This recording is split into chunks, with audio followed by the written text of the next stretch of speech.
Hello bachcho, let's read this question. The question says if a graph is plotted between t square and r cube for a planet, then its slope will be option first 4 pi square by gm, option second gm by 4 pi square, option third 4 pi gm and option fourth 0.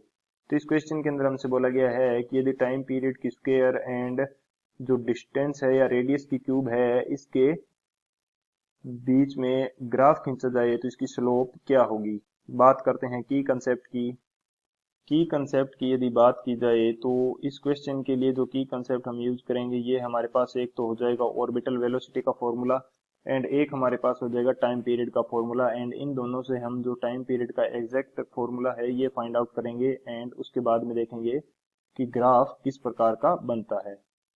तो जो first की concept है ये मेरे पास क्या आ जाएगा orbital velocity. Orbital velocity यदि इसको शो किया जाए vo से तो इसकी वैल्यू हमारे पास होती है under root G M by R. g is the universal gravitational constant, m is the mass of the planet and r is the orbital radius। तो ये हमारे पास होगी ऑर्बिटल वेलोसिटी एंड जो टाइम पीरियड t है इसका formula हमारे पास क्या होता है, ये हमारे पास होता है 2 pi R by V O, यानी कि डिस्टेंस बाई ऑर्बिटल वेलोसिटी ये क्या हो जाएगा टाइम पीरियड। तो इन दोनों की कंसेप्ट की हेल्प से इस क्वेश्चन को सोल्व करते हैं। सॉल्यूशन की यदि बात की जाए तो हमारे पास जो टाइम पीरियड टी का फॉर्मूला है ये है 2 pi R by V naught. V naught की जो वैल्यू है ये यदि इसके अंदर पुट कर दें तो हमारे पास फॉर्मूला किस प्रकार से होगा, वी नोट की वैल्यू है हमारे पास जी एम बाई आर। तो यहाँ से इसको सोल्व करेंगे एंड दोनों साइड स्क्वायर यदि कर दें तो जो टी स्क्वायर है इसकी वैल्यू हमारे पास आएगी 4 pi square R cube divided by G M. 4 pi square R cube divided by G M के इक्वल।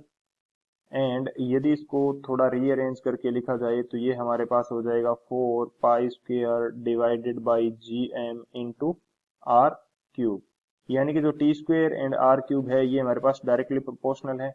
क्यों? क्योंकि 4 तो कांस्टेंट रहता है, पाई की वैल्यू कांस्टेंट है, जी यूनिवर्सल ग्रेविटेशनल कांस्टेंट है and M is the mass of the planet. तो जो प्लेनेट का मास है ये भी हमारे पास कांस्टेंट रहने वाला है, तो बाकी सारी चीजें कांस्टेंट होगी तो टी स्क्वायर क्या आ जाएगा directly proportional to the R cube. तो यदि दोनों एक दूसरे के डायरेक्टली प्रोपोर्शनल है तो जो ग्राफ आएगा इन दोनों के बीच में ये हमारे पास आएगा स्ट्रेट लाइन। ग्राफ आएगा स्ट्रेट लाइन।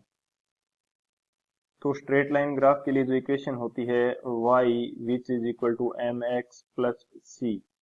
तो यहाँ पे यदि अप्लाई करें हमारे पास y एक्सिस पे हमारा क्या है टी स्क्वेयर एंड c जो है ये हमारा 0 हो जाएगा एंड बाकी जो वैल्यू है ये हमारे पास क्या है 4 pi square by G M into R cube. तो x एक्सिस पे हमारा आर क्यूब आ गया तो m की वैल्यू है जो स्लोप है हमारे पास ये किसके इक्वल आ रही है, ये आ रही है 4 pi square by G M, यानी कि ये किसको रिप्रेजेंट कर रहा है स्लोप को। स्लोप हमारे पास किसके इक्वल आ रही है 4 pi square divided by GM के इक्वल आ रही है। तो ऑप्शंस की यदि बात की जाए तो कौन सा ऑप्शन हमारे पास करेक्ट होने वाला है, जो फर्स्ट ऑप्शन है 4 pi square divided by GM ये हमारा करेक्ट हो जाएगा।